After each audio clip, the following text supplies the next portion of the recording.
Good morning, great morning, wonderful morning, spectacular morning, outstanding morning, magnificent morning, supercalifragilisticexpialidocious morning. Again, as with the beginning of every single one of these calls, the reminder of choice that you have. And what is that choice about? It's about thought. That's it. It's nothing else. Remember, it's about how you are thinking.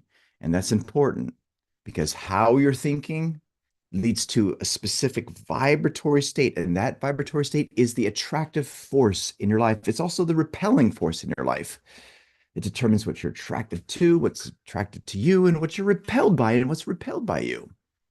All because of a meaning that you give something. Remember, everything is fundamentally meaningless. Everything just is. Nothing is good or bad. It's our thinking that makes it so. And that reveals a magnificent truth beyond what I just shared with you. And that is that your power inside is where everything is at. And that if used, you can be led to living a magnificent life where you're no longer the slave of the tyranny of second causes, no longer a slave by what's happening on the outside, by what somebody says, what somebody does, what you've said, what you've done, your precedent. See, it's all based from what's inside. And this is what we're wanting you to get here. Change the inside, you change the outside. If your outside is not the way you want it to be, it's because of what's happening inside. And again, the best part is you can change that. If you'll just do the work, you'll see the change. This reminds me of Neville Goddard and how he says, everything depends on your attitude towards yourself. That which you will not affirm as true of yourself can never be realized by you. For that condition alone is what's the determining fact for every outcome in your life. Everything. See, again, it's about how you're seeing things. And by the way, that's one of your higher mental faculties. You have imagination, perception, reason, will, memory, intuition. See, that's something that you have control over. And we hope that you're getting that with everything that we're studying, with everything that we're using here and sharing with you. All right, so what have we been studying? We've been studying this beautiful gem here, The Secret of the Ages. If you don't have a copy of this, make sure you do get a copy of it. Yes, read it. Yes, study it. Yes, memorize it. Yes, underline it. Yes, highlight it. But more important, beyond all of that, in a big way, apply it in your life. So you've got to live this information if you want it to work for you. Okay? So from here, let's go into it, shall we? Type in the comments, I'm ready. And from there, we will get to work. Here we go. 1, 2, 3, boom. All right. We're on page 118. Now, here, what you need to be reminded of is that a large success is a whole bunch of little successes together. Think of, for instance, an automobile. In that automobile, there's a lot of little things that had to happen before that big thing altogether was there. Think about the tires, the rims, the steering wheel, the seat, the engine, everything in the engine, the tubes, the electricity conductors that are there, the computer, all of it. A whole bunch of little successes that led to a big success.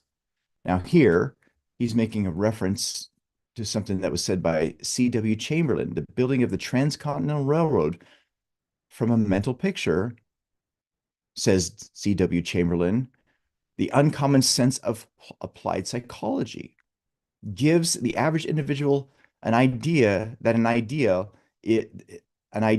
it is a big job. The fact of the matter is the achievement, as well as the perfect mental picture, is made up of a million little jobs, each fitting its proper place and helping to make the whole.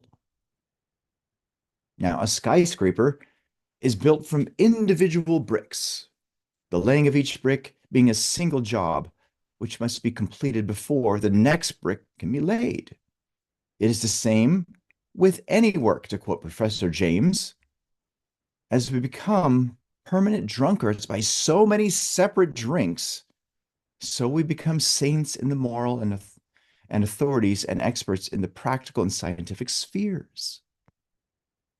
by so many separate acts and hours of working.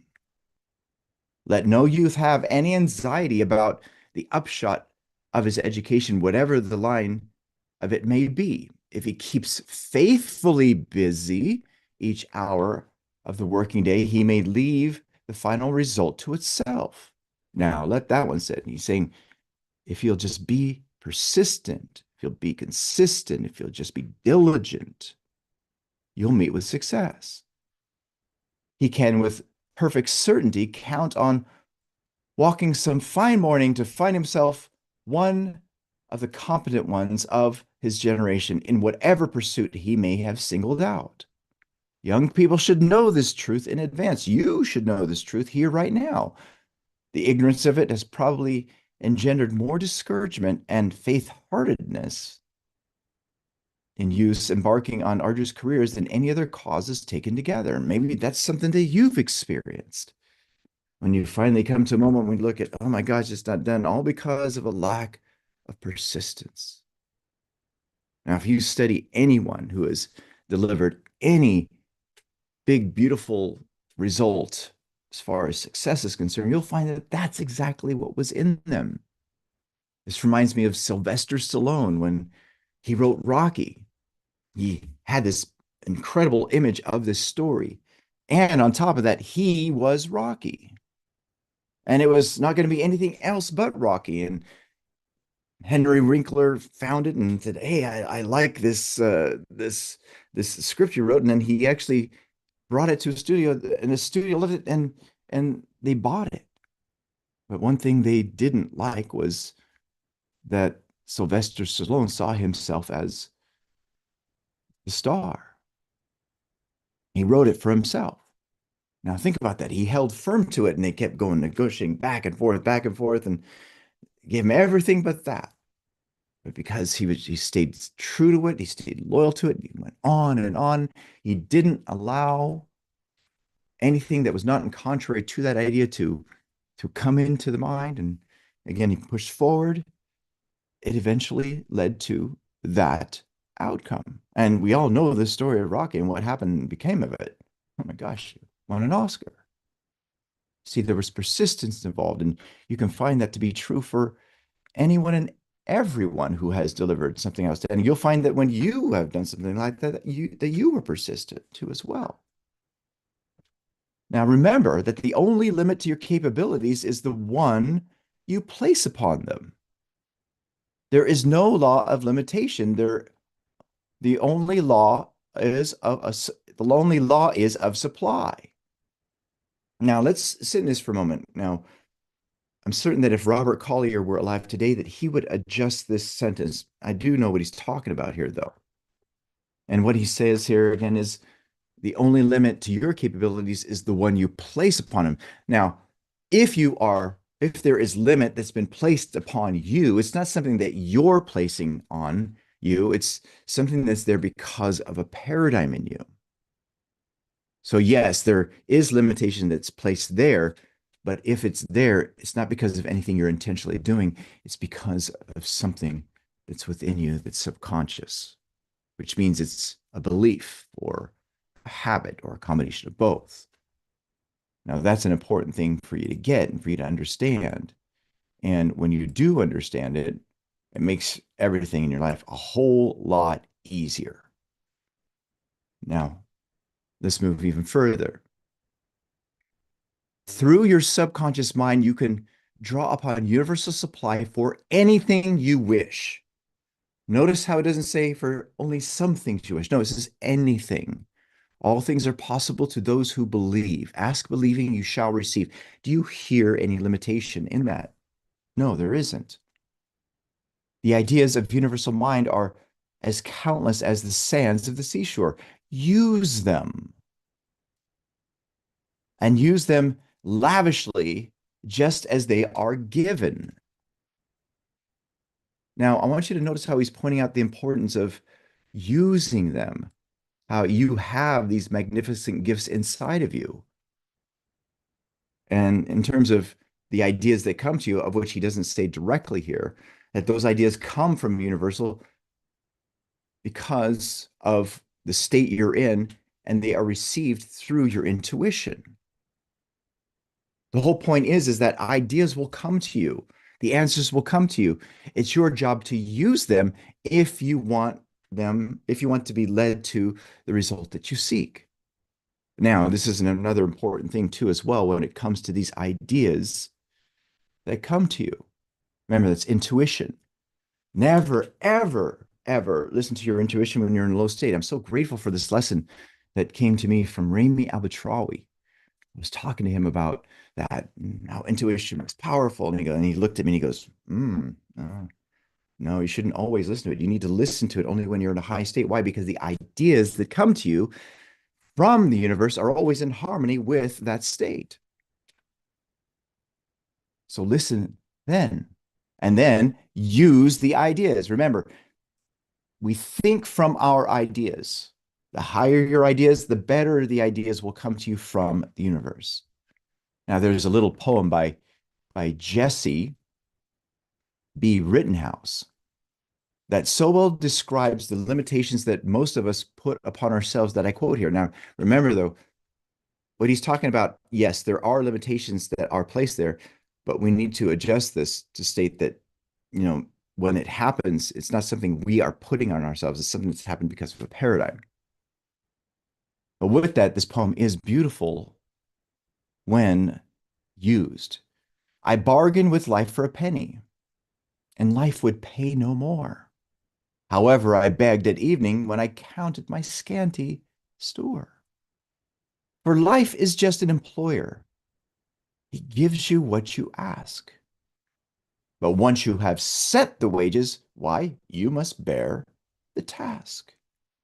I worked for menials hire, only to learn dismayed that any wage I had asked for, life would have paid. What is it that you ask? What is it that you ask of life? What is it that's happening inside of you that you are praying for? Because that's what you're asking for. And remember, real prayers happen actually in between the prayers that people think are prayers. Most people are consciously praying. No, your prayers are the things that are happening in you that you're feeling.